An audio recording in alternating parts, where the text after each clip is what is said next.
এই এভরিওয়ান, সবাই কেমন আছো? আশা করি সবাই খুব ভালো আছো। আজকে আমি তোমাদের সাথে একটা সুন্দর রেসিপি নিয়ে চলে এসেছি, যেটাকে তোমরা ইভিনিং স্ন্যাক্স হিসেবে বলতে পারো। এটা ছিল ভেটকি মাছের ফিশ ফ্রাই বা ফিশ ফিঙ্গার, যে যেটা বলবে। তো আমি এখানে এই ভেটকি মাছের যে ফিলেগুলো আছে ওখান থেকে সুন্দর করে স্লাইস করে মাছগুলো কেটে নিয়েছিলাম ফিঙ্গার বানাবো থেকে। ওখানে তোমরা দেখতেই পেলে আমি ডিম গুলে নিয়েছিলাম, 4টে মতো ডিম। আর এখানে ছিল ব্রেড ক্রাম্বস, আর এটা ছিল হচ্ছে লঙ্কা, আদা রসুনের একটা পেস্ট। সাথে তোমরা চাইলে ধনেপাতা অ্যাড করে নিতে পারো, আরও টেস্ট হবে।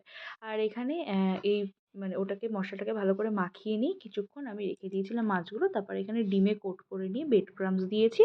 আবার ব্রেড ক্রাম্বসে কোট করার পরে আবার এখানে ডিমের মধ্যে দিয়ে আবার ব্রেড ক্রাম্বস দিয়েছি, যাতে একটু ভালো হয়, সুন্দর হয়। এটাকে ভালো করে নিয়ে শেফ দিয়ে তোমরা রেখে দেবে, তাহলে এটা খুব সুন্দর টাইট হবে। পারলে এটাকে ফ্রিজে রেখে দিও। আমি এটাকে ফ্রিজে রেখে দিয়েছি। এরকম করে প্রত্যেকটা সুন্দর করে সাজিয়ে নিয়েছি। তারপরে একটা কড়াইতে রিফাইন তেল গরম করে নিয়ে ফ্রিজ থেকে বের করে আনা মাছের ফিলেগুলোকে এক এক করে এখানে দিয়ে দিলাম। আর এখানে না একদম লো টু মিডিয়াম ফ্লেমে ভাজবে, যাতে একদম পুড়ে না যায়, তাহলে মাছগুলোও ভালো সেদ্ধ হবে। তো এখানে ফিশ ফ্রাইটা ভাজা হয়ে গেল। আমি এখানে প্লেটের মধ্যে তুলে নিচ্ছি। সুন্দর করে প্লেটিংটা করব দেখে এখানে রিং রিং করে পেঁয়াজ কেটে নিয়েছিলাম, সেই পেঁয়াজটা দিলাম।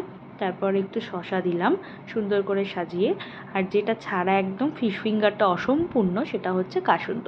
এটা দিয়ে সুন্দর করে আমি প্লেটিংটা করে ফেললাম। প্লেটিংটা কেমন হচ্ছে সবাই কিন্তু অবশ্যই বলো। আর এখানে সাইডে আমি একটু লঙ্কাও নিয়েছিলাম।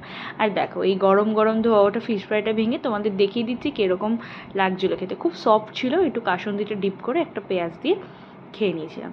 তো এরকম ছোটোখাটো রেসিপি দেখতে হলে সবাই সাথে থেকো, লাইক করো।